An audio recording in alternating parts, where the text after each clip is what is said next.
안녕하세요. 오늘 소개할 제품은 넷플릭스 한정판 워포 사이버트론 어스라이즈 범블비입니다. 네, 이번에 소개하는 제품은 제가 쇼트 영상에서도 올렸다시피 굉장히 어렵게 구해온 제품이고요. 작년부터 찾아다녔는데 1년 거의 반 만에 운 좋게 새 제품을 구매해서 소개시켜 드립니다. 이 어스라이즈 범블비는 워포 사이버트론 시리즈 제품인데 사운드웨이브랑 몇몇 제품과 함께 넷플릭스 한정이라는 타이틀로 나온 제품이에요. 넷플릭스 한정판 같은 경우는 재판을 하지 않는 게 특징인데 작년 이맘때까지만 해도 4만원 선에서 구매를 할 수가 있었어요. 근데 단종이 되고 나서 환율이 또 올라가면서 점점 6만원, 8만원, 10만원까지 넷플릭스 한정이다 보니까 한정판답게 이렇게 패키지 디자인이 좀 달라요. 박스 모양은 같은데 안쪽에는 오토봇의 마크가 들어있습니다. 그리고 좀 특이한 거는 이렇게 배경지가 하나 더 들어있는데 이거는 모르겠습니다. 이게 한정판 제품이랑 합치는 건지 A라고 적혀있는데 아마 여러 제품이랑 섞는 것 같아요. 여기 보면 접는 선도 있는데 이렇게 배경 디오라마를 좀 만드는 데 쓰는 그런 것 같습니다. 이건 좀 더 자세히 알아보고 블로그 리뷰에 더 자세하게 알려드리도록 하겠습니다.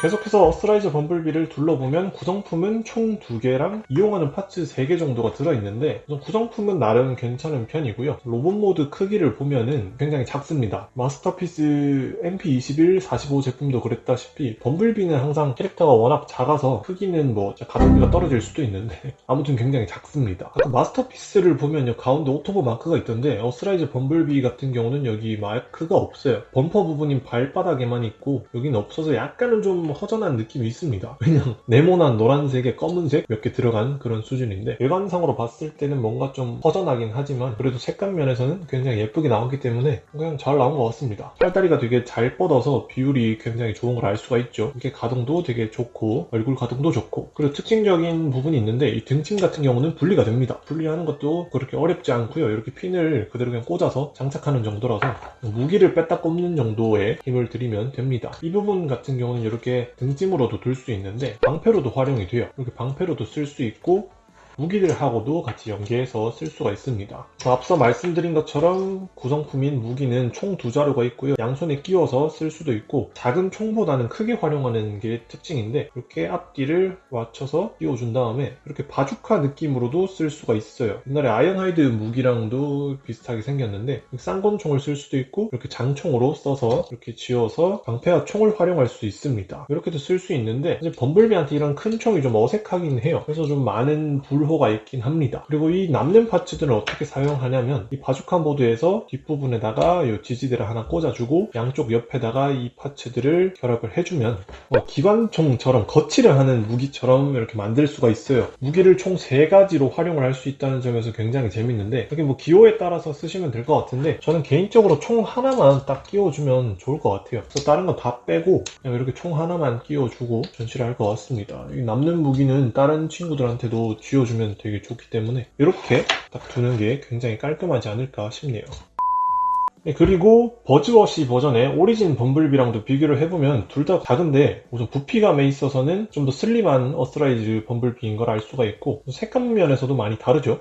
변형 과정에 있어서도 디자인이 다르기 때문에 형태도 많이 다른데 기본적인 부분은 똑같습니다. 이렇게 2가지 매력을 같이 볼 수 있는데 이 제품이 뒤늦게 나오다 보니까 얼굴이나 다른 파츠의 퀄리티에서는 버즈워시가 좀 더 앞선 걸 알 수 있어요. 그럼에도 불구하고 이 어스라이즈 범블비가 디자인은 우리가 더 익숙하고 선호하는 형태다 보니까 이 제품을 가지고 있으면서도 어스라이즈 범블비를 계속 하려고 했던 것 같아요. 또 버즈워시 범블비 말고도 옵티머스 프라임이랑 디럭스 휠잭이랑 비교를 해보면 우선 보이저급인 옵티머스는 그렇다 쳐도 같은 디럭스급인 휠잭하고도 너무 많은 차이가 나요. 물론 이게 고증에 맞는 크기긴 한데 같은 디럭스급인데도 불구하고 이 정도, 그리고 가격 계속 걸리는 게 가격 때문인 것 같아요. 그래서 가격 때문에 계속 그러는데 아무튼 이렇게 좀 되게 작게 나왔고요. 다른 제품들하고 크기를 이렇게 두고 보면은 그래도 원작 속의 모습을 그대로 표현을 했으니까 이질감 없이 잘 전시를 할 것 같습니다. 로봇 모드는 이 정도로 둘러보면 충분할 것 같고요. 바로 비클 모드로 변형을 해서 보도록 하겠습니다. 변형은 굉장히 쉽습니다. 이제 발 뒤꿈치 부분에 먼저 파츠를 뺀 다음에 펼쳐주고 여기도 펼쳐줍니다. 다음 팔은 뒤로 꺾어서 이렇게 니은자로 만들어주세요. 등쯤에 있는 파츠를 먼저 빼주고, 자세히 보면 어깨 파츠가 있는데 요거를 분리해서 이렇게 상체를 먼저 빼줍니다. 그 다음에 범퍼는 그대로 올려서 얼굴을 가려주고, 여기는 이렇게 내려주세요. 그 다음에 허리를 돌려줍니다.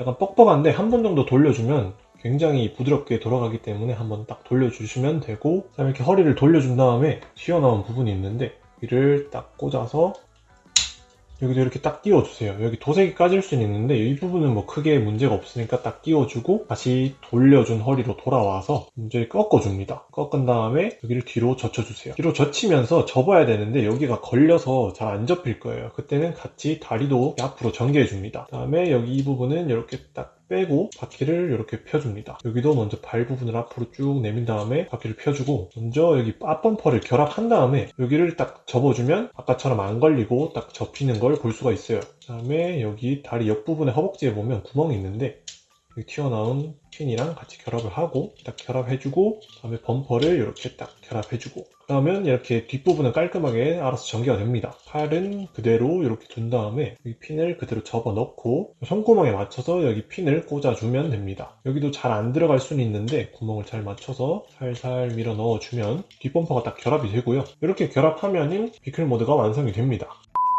이렇게 하면 범블비의 비클 모드가 완성이 되고요. 변형하는 데는 크게 어려움이 없었습니다. 확실히 만화 버전은 디자인이 단순해서 그동안에 봤던 무비판 범블비들에 비하면 정말 쉬운 변형이었습니다. 우선 눈에 띄는 거는 전면에 있는 오토본 마크가 잘 박혀 있고요. 그리고 창문은 클리어 파츠로 되어 있는데 이렇게 파랗게 처리를 해서 그나마 내부가 살짝 좀 덜 보이는 게 되게 인상적입니다. 퀄리티나 뭐 단차 면에서는 범블비 무비의 비틀 범블비 제품보다는 완성도가 높은 것 같아요. 무엇보다 로봇 모드 때도 작다고 많이 말씀을 드렸는데 작은 느낌이 비클일 때가 더 심한 것 같아요. 로봇 모드 때랑 뭐 비율은 비슷하겠는데 좀 체감상 비클 모드 때가 더 심한 것 같아요. 그래서 진짜 계속 마스터피스도 그렇고 이 제품도 그렇고 이만한 걸 내가 그 가격에 사야 했을까 하는 현타가 좀 오긴 해요. 한정판이기도 하고 뭐 여러가지 조건이 있긴 하지만 그래도 좀 가격 면에서는 과한 부분이 있어요. 아무튼 이렇게 범블비 비클 모드 되게 잘 나왔는데 굉장히 작고요. 얼마나 작냐면 대부분의 워포 사이버트론 디럭스 제품들이 옵티머스 트레일러에는 안 들어갔어요. 들어가는 제품이 몇 없는데 범블비가 아주 딱 맞게 들어갑니다. 이렇게 넣으면 딱 들어가고요. 뚜껑 닫을 수 있는데 이렇게 넣었다 뺐다 하면서 뭔가 이렇게 디오라마나 뭐 사진을 찍을 때 굉장히 알맞은 크기인 것 같아요. 또 옵티머스랑 범블비랑도 워낙 자주 봤던 캐릭터라서 이렇게 샷을 두면 되게 익숙한데 옵티머스의 트레일러에서 나오고 들어가는 모습을 하면서 굉장히 재밌는 모션을 취할 수 있습니다. 보이저급이긴 하지만 좀 애매한 크기라서 트레일러가 좀 작은데 그 트레일러에도 들어갈 만큼 되게 작고요. 전체적인 크기를 보아하면 옵티머스의 종아리까지 오는 다리 비율에 딱 맞는 크기로 되게 작은 걸 알 수 있습니다. 옵티머스 같은 경우도 좀 작게 나와서 좀 애매한 크기이긴 한데 이 제품을 가지고 계신 분들은 대충 짐작이 오실 겁니다. 아무튼 범블비의 비클 모드는 굉장히 작지만 귀여운 맛이 있고요. 퀄리티도 나쁘진 않은데 그래도 뭐 가격을 생각해보면은 좀 많이 아쉽다는 그런 부분은 계속 있다는 점. 그럼 바로 이제 로봇 모드로 변형을 해서 마치도록 하겠습니다. 여기 보면 손에 끼워진 이 부분이 좀 많이 빡빡하게 끼워져서 잘 뽑아내야 돼요. 손을 잡고 이렇게 좀 살살 밀면서 파손에 유의해서 뽑으면 이렇게 나옵니다. 여기 옆부분을 분리를 살짝 하고 그 다음에 여기 범퍼 부분을 살짝 떼주면 이렇게 분리가 되는데 그 다음에 팔은 들어서 쭉 펴줍니다. 다리는 여기를 빼고 여기도 살짝 빼주고 다리를 이렇게 내려준 다음에 발을 분리해주세요. 발을 분리하고 바퀴를 먼저 뒤로 이렇게 빼주고 발을 그대로 내려서 이렇게 전개해주세요. 이렇게 딱 전개하고 그다음에 뒤꿈치를 접어서 맞춰줍니다.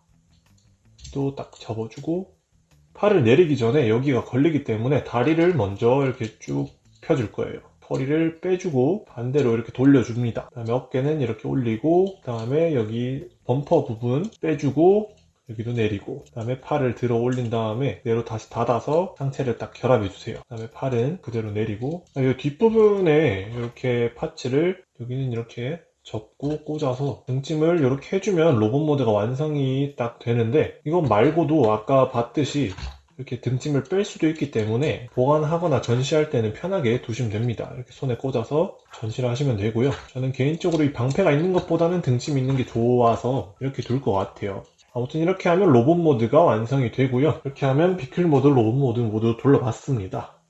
아무튼 오늘 이렇게 만족스러운 제품이었고요. 다음엔 또 새로운 트랜스포머 제품을 소개시켜 드리도록 하겠습니다. 감사합니다.